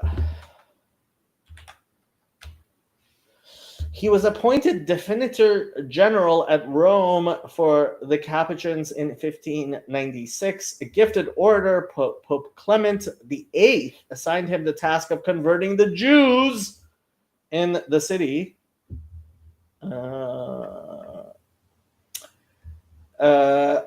He is highly regarded saint in the Catholic tradition. However, he was a bold adversary of Protestants, Muslims, and Jews, living in an era when loving one's enemy was considered less important than vying against them. From 1596 to 1602, he served as the Capuchins. Pope assigned him the task of preaching to the city's Jews, the Jewish population of the city having increased due to the Pope's requiring the Jews of Italy to concentrate themselves in the ghettos of Rome and Ancona. Due in part to his knowledge of Hebrew, Lawrence reportedly convinced a substantial number of Jews to convert to Catholicism. His success in Rome caused him to be called to several other European cities, where he also baptized a number of Jews. Yeah. He might be out of Gehenna by now. I doubt it. From the viewpoint of Roman Catholicism, Lawrence's life was clearly that of a great saint. At the same time, we cannot ignore the fact that to Jews, Protestants, and Muslims alike, he was an enemy. God called me to be a Franciscan for the conversion of sinners and heretics, he often said, no doubt meaning this in love. Yet to the Jews and Protestants, he threatened damnation if they did not accept Catholicism, while to the Muslim infidel, he displayed the crucifix of the Christ of love as the soldiers behind him brandished swords and muskets. Yeah. Yeah, I mean, we'll see how long he'll cleanse his soul in Gehenna. Yeah. Hopefully. I mean, who knows? We'll see. We have a couple of stories with the Chafetz Chaim. Yeah, that's the only one I've heard. Really, Chazon Ish, I hadn't heard any of the stories. Oh no, gatherings of Jews. Yeah, I wouldn't be surprised if Tovia Singer could actually do that. Not sure. Oh, you mean like exorcisms, or not sure what you mean? I think he's referring to exorcisms. What counts as substantial? I'd bet it's got to be at least a minion or so. So like 11 or more. I mean, in my searches, I have not found anyone who sincerely believes in God converting from Judaism to Christianity. Not one person that I am aware of who sincerely believes in God and due to his faith in God converted from Judaism to Christianity. Oh, write out the whole Bible from memory? I would be surprised. I mean, he's a pretty cool dude, but even that would be. I mean, even him would that would be. Yeah, even knowing the 5 books of Moses, both like knowing how to, even the 5 books of Moses, which Orthodox Jews read 3 times a day. I mean, three times a day, 3 times a year. Like an Orthodox Jewish male will recite it 3 times, at least the 5 books of Moses, at least 3 times a year, every year. Even somebody his age, not sure they would be able to, without prompting, write the entire thing, especially the way it's spelled. Yeah, I mean, maybe a minor tractate of like the Mishnah or Talmud I could see, but if you're talking about like the Torah or the Tanakh, that's just too much of a challenge. After hearing his explanation for why he knew Hebrew and Aramaic so well, I'm beginning to think the only Jew he converted was himself. Yeah, we are not supposed to memorize it because it is Torah Shabbat. Moderns underestimate pre-modern memory, but also have different standards for what counts as memorized. Well, I mean, there are people who still take the pin test. Cal can take the pin test. Do you know anyone who can take the What's that pin test? The pin test is when you take a volume of Talmud, you stick a pin through it, and you you recite every letter that the pin goes through. Yikes. Yeah, I mean, that sounds like a lot, but Jews study a lot. I'm pretty sure the Yanuka and Rav Avadia could do the pin test. I'm not sure there's that many other people who could do the pin test. Rabbi Wein said his father could do the pin test. Do you think Levinas could do the pin test? I don't know. I presume. So, what's your assessment, by the way, of Levinas? Because Hezi recommends him, and I've been recently looking into his Talmudic readings. And I know you're not a big philosophy guy, but I presume you know about Levinas's ideas. Nope. Yosef really likes him.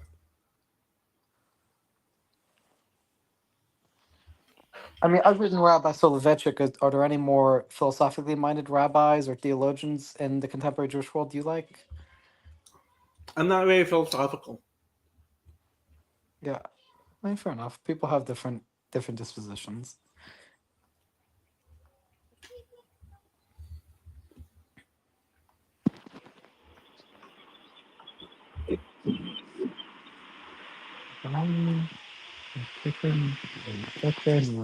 Cal says there was a program that I was a part of called Veharev Na. They had a competition where they would give you a line in the Masechta you learned, and you would have to guess the daf, amud, and within 3 lines for $50. On Shizoli, they have these videos. There's What's Shizoli? it's a YouTube channel, where apparently there's like a kollel in Jerusalem where they go, like, it's like their whole thing is memorizing shots, and yeah, that's how it's spelled. And yeah, they do.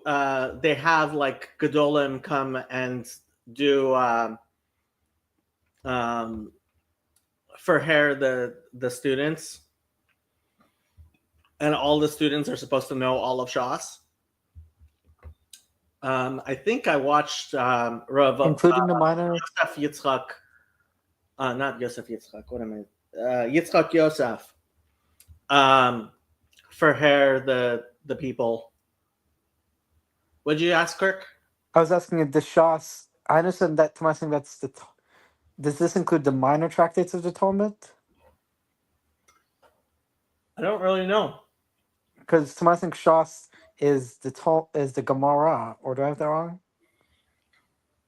I mean, Shas really stands for Shisha Sidrei Mishnah, but when we say Shas, we mean the Babylonian Talmud. Yeah. So yeah, I just don't know if that would include the minor tractates, but like memorizing I don't all of either, Shas. but like the minor tractates, they're. I mean, I can't imagine they would forhair them on the minor tractates. Okay.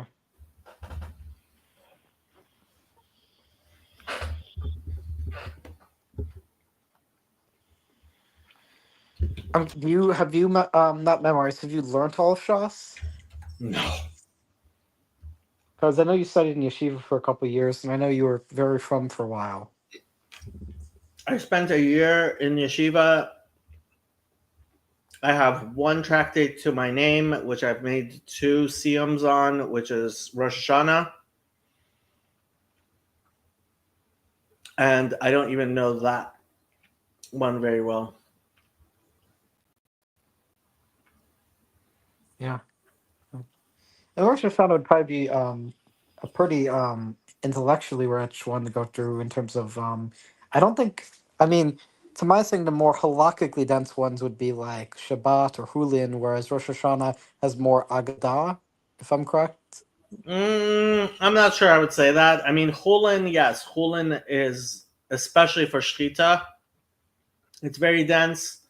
Shabbat, obviously, for Shabbat, it's pretty dense. But, I mean, there's nothing to say that the Babas don't have, like, as much halachas in Choshen Mishpat as the rest of them.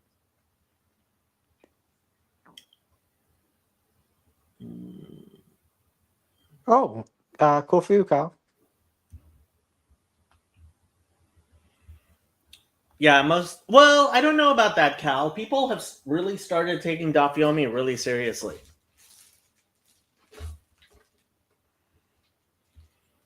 Oh, so you know Rosh Hashanah. We should do a siyum on Rosh Hashanah together, Cal.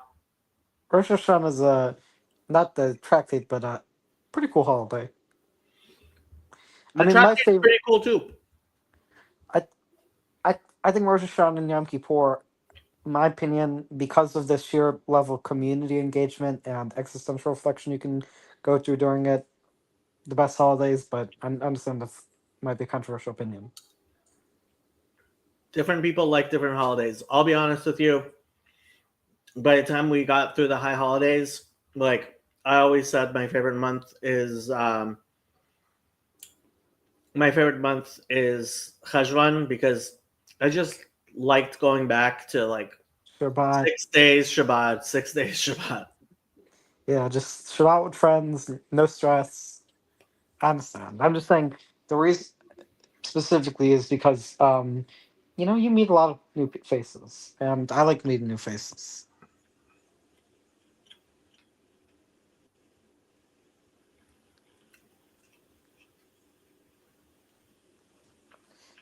Also, the Hasidic Kaddish is pretty banger. It's not very different from the Sephardic Kaddish. It just has a few more words than the Ashkenazi ones.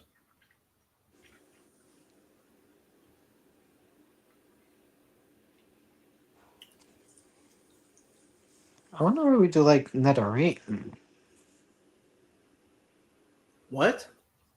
So I was just saying, Cal said he always liked Nedarim, and I was like, I'm not saying that's a bad choice. I just don't know why is that specifically. I don't know. I never studied Denarim. I Yeah, think to know all of Shas is very, very difficult. But with Daf Yomi, I mean, the latest Daf Yomi, there were like 100,000 people who made a Siyum Hashas, which is shocking. Like way over 100,000 people made Siyum Hashas. Yeah. What I was going to say is maybe some of the halachot in Nedarim overlap with Rosh Hashanah. If you're talking about like the high holiday season and annulment of vows, I mean, they would be more fitting for Yoma, but if it, because there's a lot of discussion about high holidays in Rosh Hashanah, there might be discussions about like, oh, around the high holidays, this is when you do vidu, not vidu, what's it called, Kol Nidre and nullification of vows and such.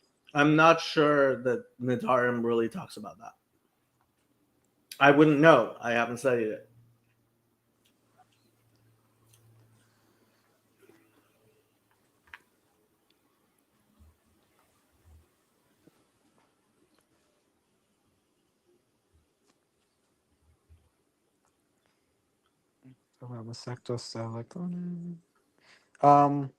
Another thing is also I've always been confused why the Ashkenazi pronunciation, which is really more of a Haredi Ashkenazi pronunciation of the Tov as an S is so popular.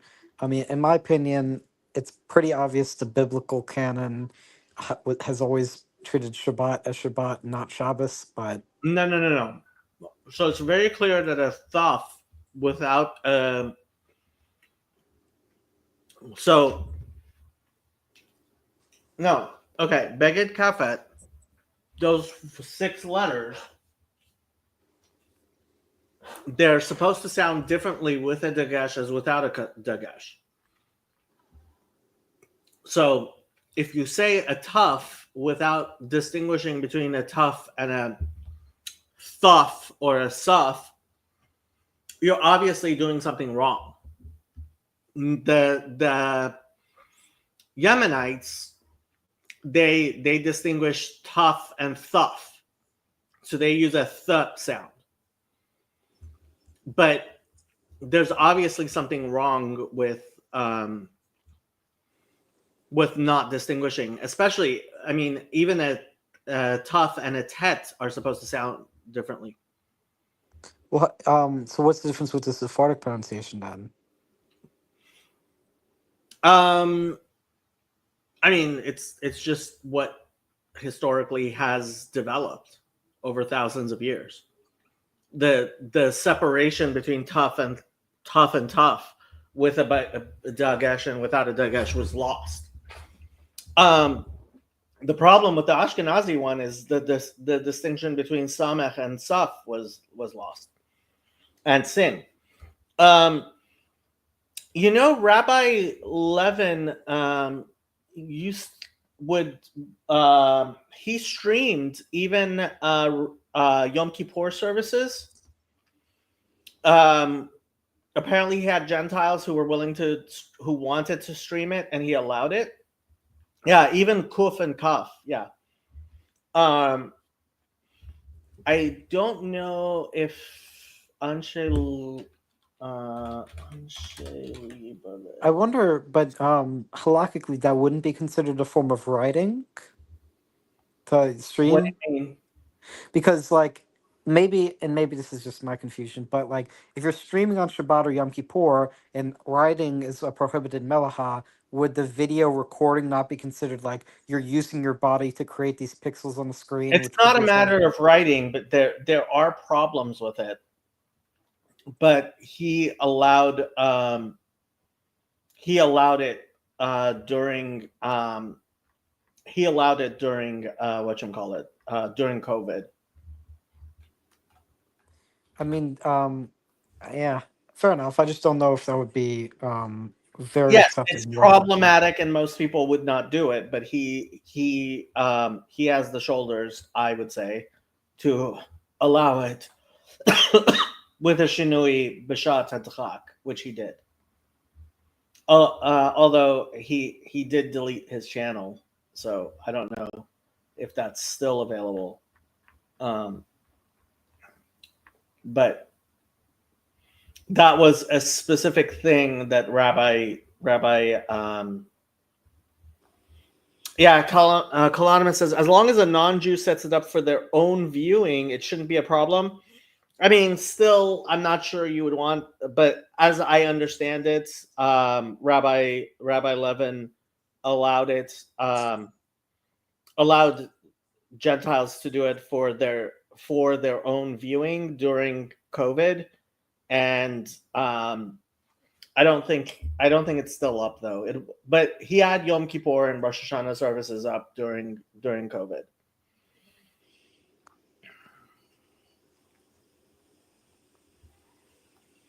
Yeah. So what's his name? Robert. You said Robert Levin. Lavin. Lavin. He was on my channel a long time ago. Let me see. What's the first name? What was Rabbi Levin's?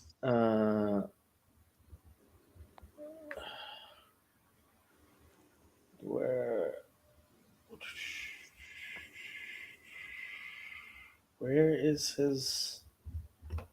I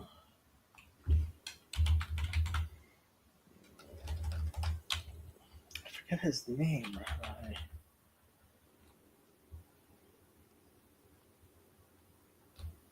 I had him on my channel a long time ago. So he was because I know the other rabbi you have. There's another rabbi, not Rabbi Levin, another guy who's a posek in your Discord, but to my understanding, he hasn't been active for a while. Yeah, Rabbi Pinchas Levin, Levin. Pinchas Levin, yeah. Yeah, so you got Pinchas Levin on your channel, and you also had a posek in your Discord, but I don't know if he's still there. He hasn't really been logging on to Discord. What's the There's a posek's video. name? Well, he goes by Rabbi with no knife. He's on Twitter as well. We refer to him as Rabbi Yitzchak because that's his first name. Yeah. Yeah. You know, a couple rabbis, but most respectable rabbis wouldn't necessarily want to be on this channel. No offense, Jacob. None taken. Most respectable rabbis wouldn't be on YouTube anyway. Well, I mean, certainly. Certainly most. No, most already. respectable rabbis do not engage with YouTube in any way. Well, there's some modern Orthodox and Chabad types that do Yeah, outreach. but like, yeah, it's not a typical Orthodox Jewish thing to be involved on a YouTube channel at all. I understand. Okay, I am going to end this stream in 10 minutes because I have to go do stuff. Okay. Well, it's nice talking to you, Jacob, and I hope best comes to this nation, and I have faith the Messiah will be not in your lifetime necessarily, but I wouldn't be surprised if it's in my lifetime. Let's hope. Let's hope in my lifetime. Why not my lifetime? What do you got I against hope me it, seeing the I Messiah? hope, Why are you so mean to me? I hope it's in your lifetime. Why I are don't you believe being so mean to me? I don't know why you're so mean to me. I hope the Messiah is as soon as possible, and realistically speaking, I don't know, but we have faith. I'm curious. So I don't use Safari very often, but I think there are the Quran Jerusalem Bible translations pretty accurate. And I think they have a lot. Even though I don't go there very often, if I'm ever like pulling up a Bible quote, it is a pretty good source. What happens? Yeah, Safari is pretty good. So I'm curious, Jacob. So what do you think? Never mind. I was gonna ask if you were in college, but yeah, I know you're still working through. I am in college, yes. What happens the day after? I have no idea what happens the day after. So when it comes to do you think has he's completed his move? Will he start doing the Rambam studies more often? I have no clue. Yeah, because like he said in the Discord that he wouldn't be able to do it for a couple weeks while he was moving, but I'm pretty sure He's completed it, if I'm correct. I don't know. Yeah. I miss Ozzy. I do miss Kazi too. He's a good guy sometimes. Yeah. Um. So also, did you see the Jordan Peterson Lex Fridman thing out of curiosity? Not that it's directly relevant, but When was that? I think a month or two ago. I don't know. It was like a month or so ago. But I was I just would asking be because surprised if I didn't see it, but I don't remember what you're talking about. so recently, I think a month or so ago, there was another. There was two Jordan Peterson Lex Fridman interview. The first one was like a year ago, I think, and then the second one was a month or so ago. But I just didn't know if you saw the second one. You don't remember? Nope. Yeah. Looks like Christian is going to be is already Christian Baxter. Looks like he is live.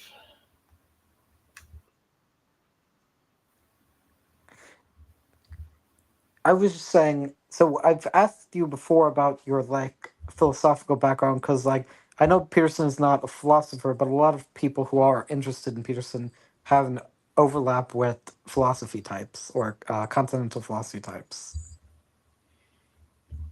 I really don't care about philosophy very much. You may have noticed. I know you don't. I'm just saying. Curious. Did you ever like study any of the major Nope. Western figures? Okay.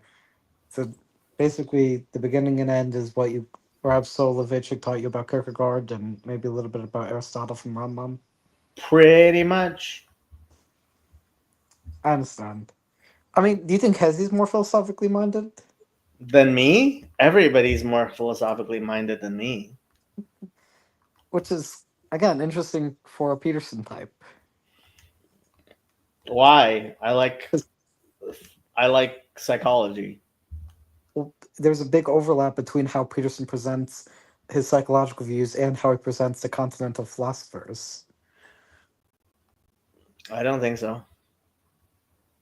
I mean, at least from what I've heard, he does seem to bring in like, oh, Kierkegaard said this about anxiety, and Heidegger said this about having order in your life. I mean, I'm not saying he's like, I mean, at least from what I've seen in his lectures, he does seem to integrate a lot of the psychological lessons from the continental tradition.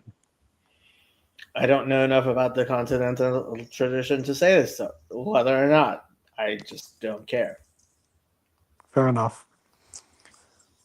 Well, anyway, I'll see you soon. When do you know when you're going to do just starting stream next, or do you have anything like that planned?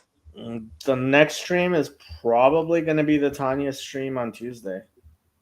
No, I mean for a just chatting stream. Oh, probably if I do another one. Mm, Well, I noticed you've actually started doing them on the weekends a lot more often, especially Sunday and Saturday nights. well, I've been doing a lot this past week just because I've had more time. That because it's between my quarters. So when I have time, I do. I see. Yeah, I just think that at least from what I saw on your channel, for the past month or so, maybe it's just because I've been paying more attention, but there's been more on the weekend just chatting streams, which are usually good because a weekend just chatting stream is a weekend just chatting stream. You can talk for a little bit. You don't have to worry too much about school. You know. Mm, I guess. Well, anyway, I guess we'll get going, and hopefully, you think you'll be streaming next Saturday or Sunday? Because I like I streaming. don't stream on Shabbos. Um, I mean, next Saturday night. Saturday nights I sometimes do. We'll see. Not planning on it, but I might. Baruch Hashem. I don't. Or a husha.